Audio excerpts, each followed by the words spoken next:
Hello, I'm Tammy Fontana, lead therapist at All in the Family Counseling Center. Today I'm talking about how to get over a relationship. Are you somebody who was surprised ended in a relationship? The person ended on you, you didn't see it coming. Or maybe the relationship ended several weeks ago and you're still not able to get over it. Do you find yourself kind of cyber stalking them on Instagram, Facebook, wondering what they're doing? Do you feel very despondent and at a loss and just cannot move on? Maybe it's even been 4 or 6 weeks and you're still not able to get over them. I get a lot of clients like you coming into me wondering how to get over them, how to do it. And one of the first things you want to ask yourself is, do you actually want to get over the person? Oftentimes when people are stuck 4 to 6 months, or even they're still grieving a relationship longer than the actual relationship lasted, it's because they're not ready to get over it.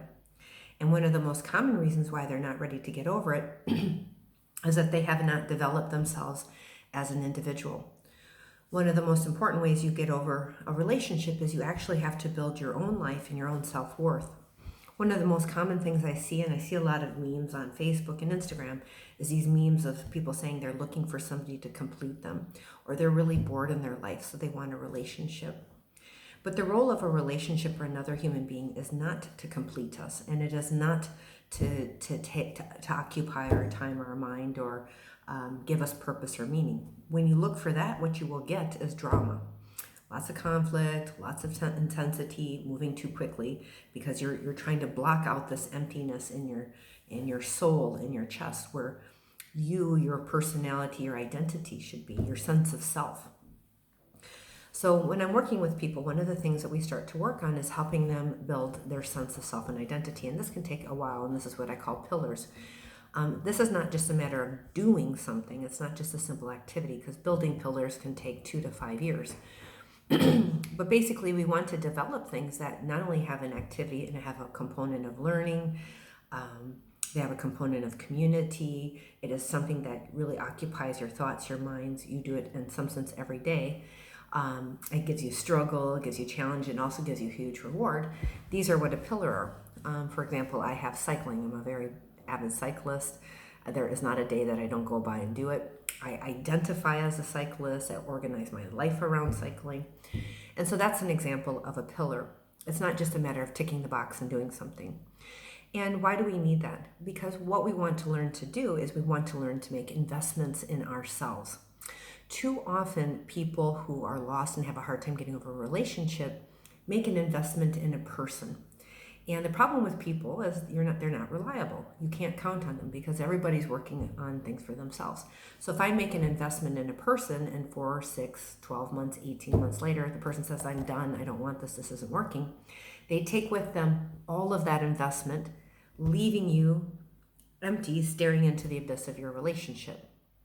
And then you're in a panic, and so you're right back where you were before that relationship started, again looking for somebody to plug in there, and it creates a vicious cycle where it prevents you from developing and becoming independent and self-sustaining. So when we start to invest in ourselves, we aren't going to quit on ourselves. I'm never going to turn around to myself and say, I'm out of here, right? I'm not. So all my investment into developing myself as a cyclist stays with me, and it is something I can count on, I can rely on, and I can turn on, and it's not dependent on anybody else. Another one is nature. You can always count on a tree and the sun and the moon and the skies. Part of that is a thinking thing, is learning how to develop that. That is one of the things I help people do in therapy. And so one, to get over a relationship is you have to decide that you want to. If you're not wanting to because you're afraid of being alone or these dark feelings, then you need to address the emptiness or lack of development in yourself. And that is done through therapy. That's something that I help many people with. And it takes some time, and it has to do with thinking and learning how to regulate your feelings and getting good boundaries and just getting better, healthy life code. So I hope you found this helpful. I have more information on my website, allinthefamilycounseling.com, or you can also visit mynewbeginningsclub.com, where I have education information at a portal that's available to clients, or you can purchase it individually. But start thinking about how you can build a better, meaningful life and actually start to kind of date yourself and fall in love with yourself And that way, you will stay in the center of your life and you have these things around you, and a new relationship is a satellite. It's not the center. Thank you and have a good day.